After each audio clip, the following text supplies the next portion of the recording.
Alright, I just wanted to talk about this. I've been watching so many like Byla videos, like so many people getting ready for like season 5, talking about Byla. And as I said before, I wasn't like, even when I was watching season 4, I wasn't thinking anything really at the time. The first time I watched season 4, right? I wasn't really thinking anything of like Byla or anything. Like, I didn't even know it was a proper ship. I just thought, Mike was so kind of obsessed with finding Will so much in season 1, and then in season 2 he was obsessed with finding the cure for him, essentially, right? Trying to get this thing out of him. And then in season 3 and 4, he just kind of, he's like, Mike's not even like a background character really, but like especially in season 4 he becomes like a background character, right? Because like, even though he is like one of the core actual members of this whole group, we never really see him be the leader Mike, unless Will is in trouble, right? Because like in season 1 and 2, that's when we see leader Mike. We're gonna see leader Mike in season 5. We never see leader Mike when Will isn't in trouble, right? In season 3 and 4 he wasn't really in trouble, Will. Like he was kind of with Mike the whole time. Well, yeah, kind of the whole time. So I don't really know, like, and anytime they had like arguments or anything, like it was resolved quite quick. It was either resolved right away or in the next few days or something, you know what I mean?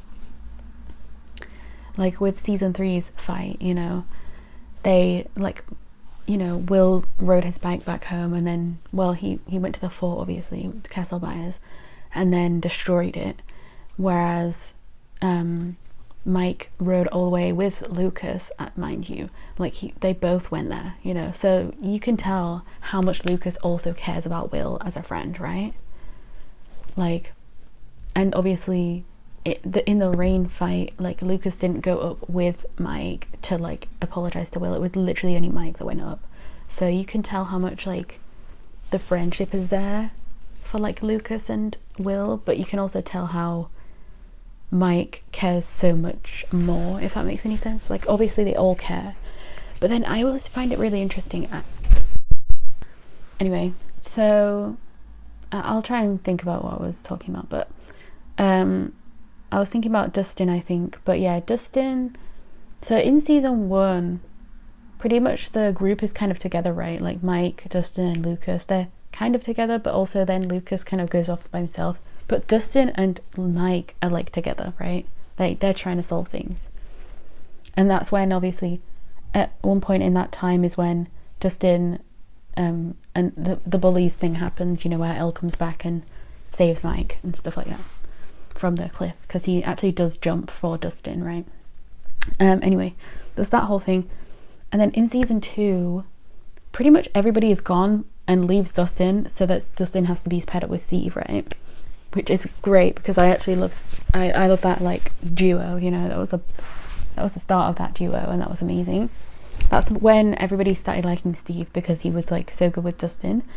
But I do find it really irritating actually that in season 3 and season 4, Dustin is just like not with any of the kids at any of the points, right? Like he's pretty much, every time they have to do something like, involving all this shit, it's always Dustin being paired up with Steve and stuff. Like I do kind of hate the fact that, like, even though I do love that duo, I kind of do hate the fact that like we never actually see him with the core 4, for most of the time. Like it's really irritating, because in season 3 I don't even think he knew what was going on with like Billy and all that stuff, right? Because he was like with Steve and Robin in all that stuff, because he was saying code red when all that other stuff was happening, when the giant like flesh thing was there. I don't even know what you call that. I don't know what that was, but it was a massive thing, wasn't it? And then it killed Billy. Like I don't even know, he didn't even know any of that was going on. That's the craziest part to me.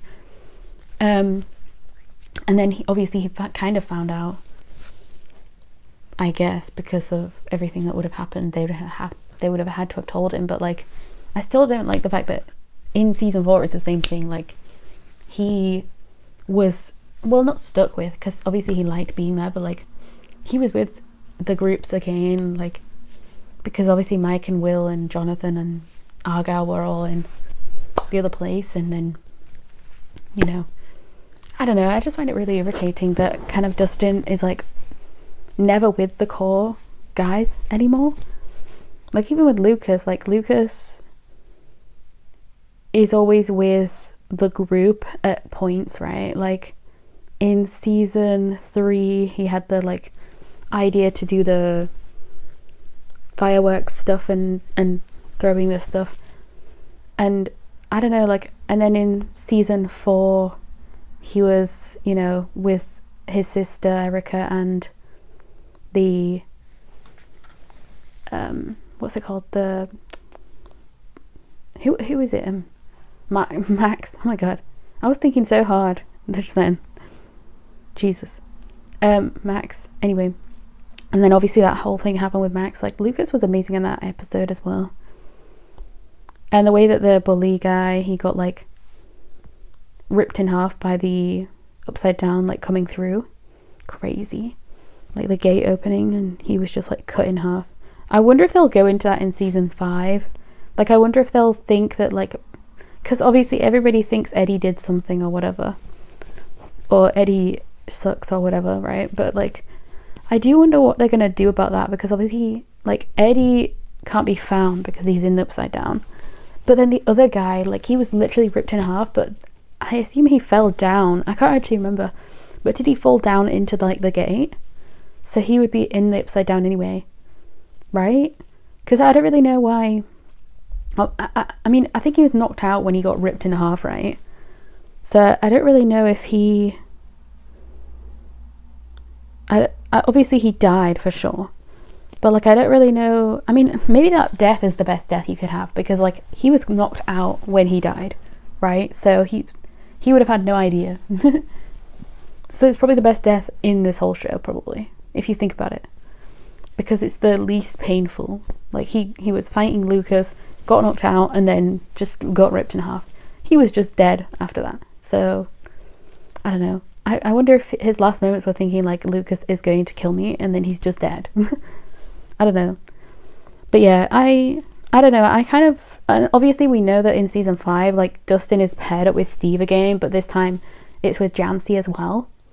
So we know that he's also not with the kids again. We know that we literally never see him, I don't think, in the trailer be with anybody else. Like obviously when it's first starting, I'm pretty sure they're gonna like have the core 4 talking and stuff like that, but I'm pretty sure in the actual like fighting scenes and stuff, when they actually need to do stuff, like he's paired up with Steve again, which, as I say, I love that pairing. I just wish that he would be more like involved with the core group. I don't know, like I find it really irritating, to be honest. And obviously like Lucas is, it seems like he's left by himself, right? Because it seems like he's just with Max, and then the Demogorgon's gonna come and try and find Max, maybe, I don't know. Maybe find Lucas. I guess we'll see, because like obviously if Vecna's gonna still use the same thing that he's been using, then he should be able to get Lucas because of the stuff with Max. But then again, it depends if he's just trying to find Max, because if he can find Max, that's not good, obviously. But obviously he's gonna be trying to find Will as well, so I don't know. It's very complicated. But yeah, I've been watching a lot of different like Byla stuff. I've been watching a lot of like Jancy things, and just trying to see if Milevin would even make sense to be a couple still. And from everything I've found, you know, on just Byla and like Milevin in general, I feel like Milevin wouldn't make sense to end together, right? The thing that would make sense is if they end up being besties, like they end up being friends, maybe not besties, and then Will, even if Will and Mike don't get together, I think it makes way more sense to have Mike be single by the end of the show, right? If we don't have him be with Will, then at least we have him single, because to be honest, I think Milevin bring out the worst in each other. They really do. Anytime, every time Mike ever does anything that's actually really good and really leader-like, it's always because of Will. Like, it's never because of Eleven. Like, the funny thing is, when when Hopper tells Mike and the kids, right, Dustin and Lucas, to like not find Will, like not try and look for him in season 1, he still goes and looks for Will, like, you know what I mean? He still goes to try and look for him. He does everything he can to try and find where Will could be. And then he's heartbroken when he finds Will's fake body, right? When they find Will's fake body, he's annoyed at Eleven at that point. I don't know. And then in season 2, when Hopper essentially like tells Mike to stay away from his daughter Eleven, right? It's a bit of a different thing, obviously, but like he is scared of Hopper. Like the thing with that scene though is he never really said you can't ever see her again. You know what I mean? He never said you have to lie. He never said anything like that. Mike chose to lie. Mike could have easily told Eleven the truth. He could have said, you know, Hopper, your dad, you know, whatever. He told me to not see you again. And then instead of her hating Mike in that moment, she would have hated Hopper. You know what I mean? She would have actually had a reason to hate Hopper in that moment, because it was Hopper's fault for Mike having to lie, or for Mike having to, like, you know, not see her as much. I don't know, I just find that so interesting that he didn't straight away be like, oh well, Hopper, because he was in his own house, like he was safely in his own house, but it seemed like he was just scared of Hopper, so he couldn't, like, if he told the truth, maybe he thought like Hopper would try and kill him. I don't know. And we do see that in the first part of the season as well. We do see Hopper say, what if I just kill Mike, you know? So I do really get scared about that, actually. That could be a real concern of Mike's. The fact that Hopper actually said that. And then, I don't know, I feel like Will and Mike's relationship in season 3 was such a mess. Like in season 2, they were so good. Like they were such a good, like, healthy kind of pairing, right? Like Mike was always trying to stay with Will. He was trying to protect him as much as he could. Like he was the one that like dragged him out of that hospital place. You know what I mean? Like so many good things happened in that season. That's why it's my favorite season too. And then season 3, like, they were drifting apart kind of, but also still, like, Mike was still trying to, like, obviously it was like the girl trouble, but it's an interesting thing, because usually, like with Lucas and Max, you know, Lucas said that like she'd broken up with him like 5 times or something. That makes sense to me. Like the way that Max and Lucas are, it makes sense, because they're literally children as well, and it makes sense that she would have broken up with him that many times. You know what I mean?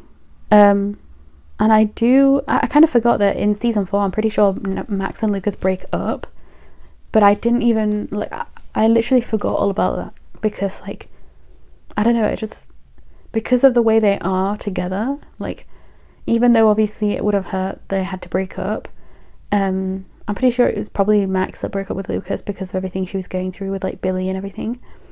But I think that it was the fact that Lucas was just so caring as a friend to her, you know, even after that. Like, I think that was such a good choice, because it makes sense that Lucas would still care about her, you know what I mean?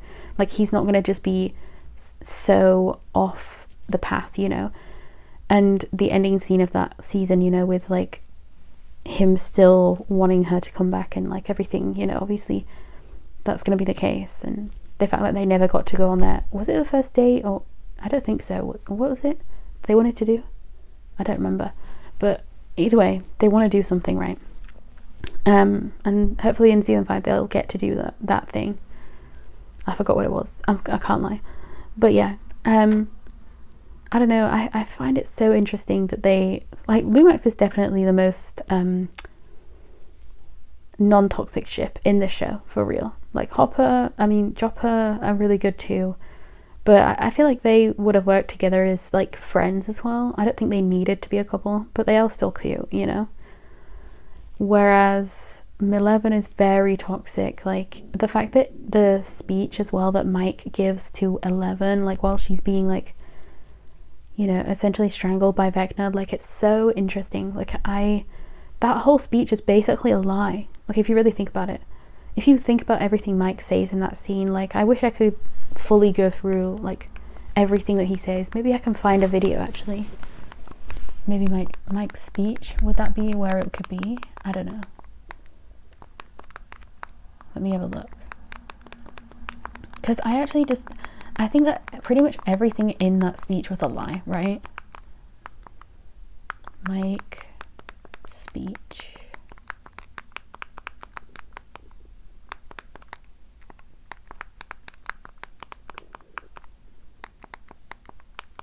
To 11, yeah, that's it.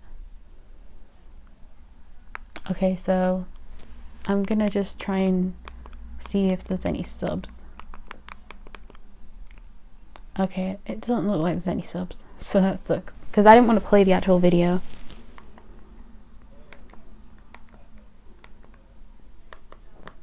Hold on.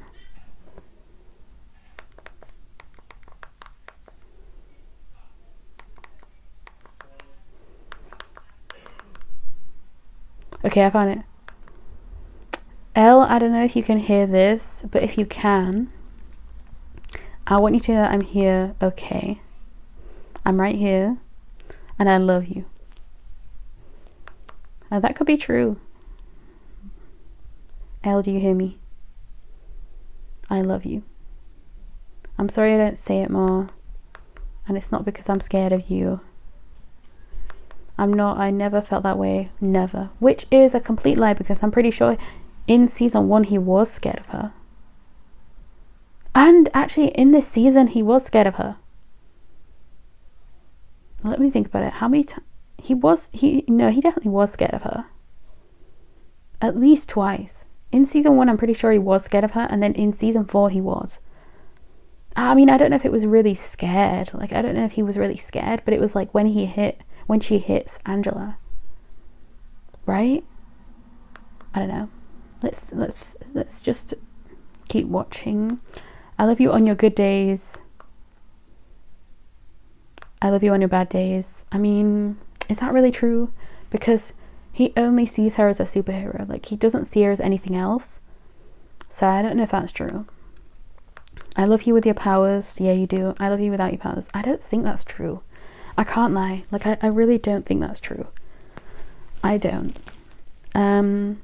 I love you for exactly who you are. Do you, though? You're my superhero. Yeah, see, in the scene before, like, I don't even know what episode it was, but like 2 or 3 or something, you know, when they're having the argument in the bedroom, I think in her bedroom, right? Like, she's essentially telling him, you only say from Mike in your letters, right? Never love Mike. It used to be love Mike in every other season, probably, like in season 3 and maybe 2. No, yeah, in season 3 for sure. But you know, in this episode, in that scene, they said, like, Mike says, you're a superhero, yo, and then she says, not anymore. So you know that her whole thing is in that season, right, is the fact that she doesn't have her powers, and she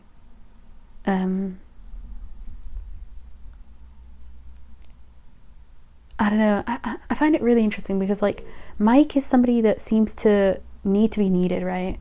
Because like with Will in season 1 and 2, like he was so on the ball, right? He was trying to find him, and he was needed in both those seasons because of Will. And then in season 3 he wasn't really needed that much. That's why he was so a mess, and he was also like a teen, I think. I don't really know, or a child, you know, whatever. And then in season 4, I don't know, I just feel like this is such a lie. Like, I feel like everything about this is such a lie, because it just doesn't make any sense that any of this is actually real, you know?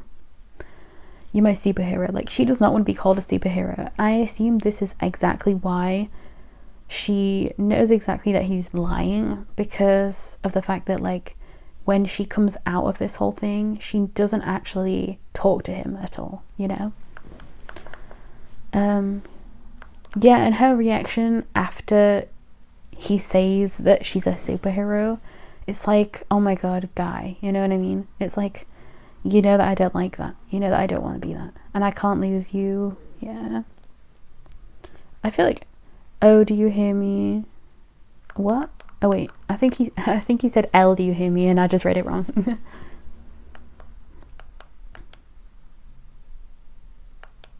Oh no, it says, okay, do you hear me? I can't lose you. You can do anything. Yeah, see, this is just, you can fly. Interesting. You can move mountains. I believe that. I really do. But right now you just have to fight. This is exactly what I mean though. Like, this scene, the acting is so good, but like it just doesn't feel. It feels like they wrote this because like they don't want Mid-11 to be the end game, right? I don't think I ever watched people react to the scene because it was so cringe to me, because it just felt like such a lie, you know? So I never wanted to see people's reactions to this, because I never wanted to see like if people like realized it was a lie, or if people like just assumed that he was telling the truth, right? Because it's weird, isn't it? This scene is so weird if you really look at it. Like, it's such a weird scene.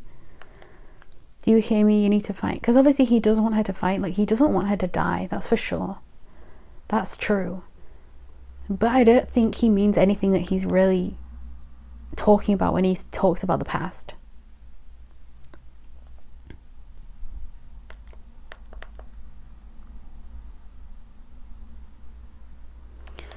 There's other things that he says, right? I'm pretty sure.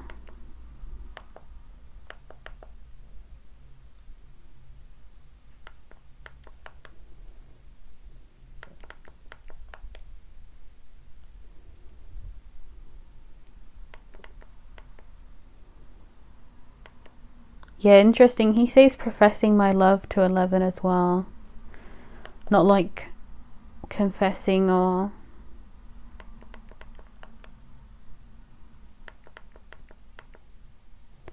Oh, so he added the "You're my superhero" line. Yeah, so they said to just add whatever. Interesting.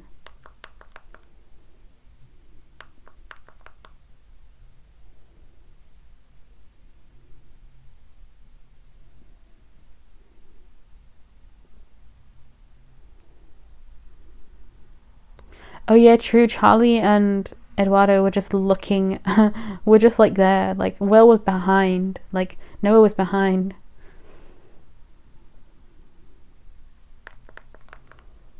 That's so funny though. Like, they don't really speak in that scene. Like, Will does, but like the others don't really speak in that scene, so it's very interesting. But I really do think that, like, I don't know, it really makes a lot of sense.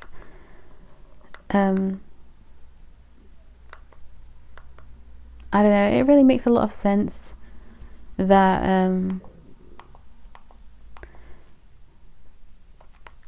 that they didn't...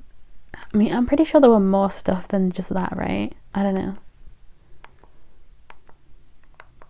Oh yeah, wait, here we go.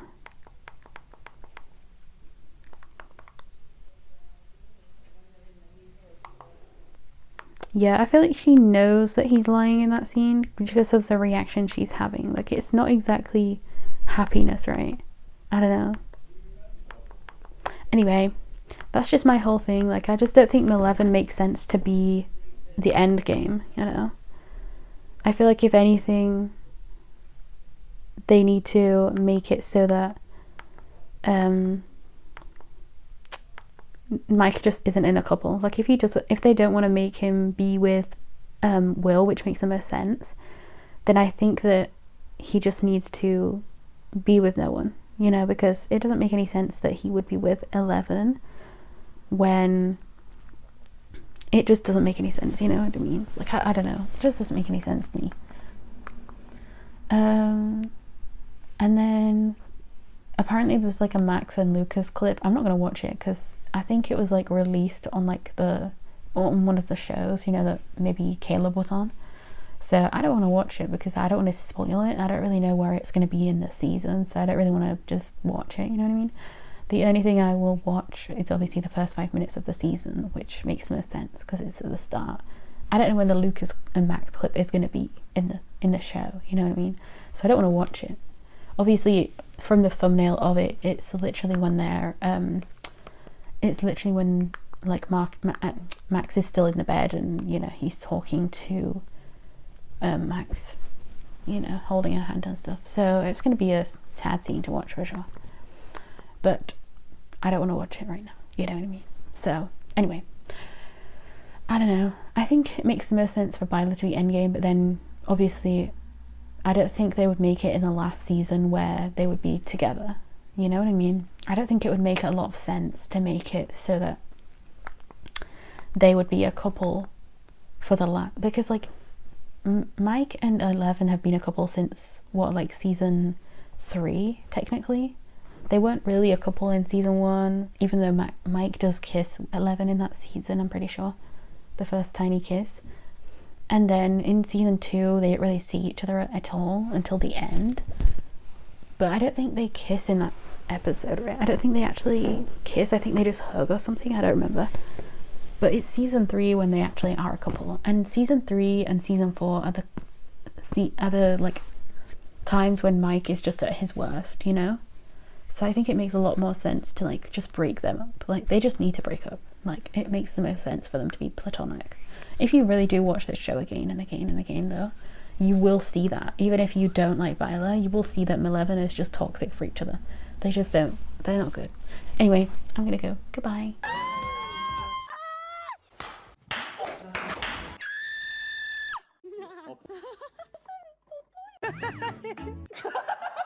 That was a lot of like nonsense. Can but be kidding.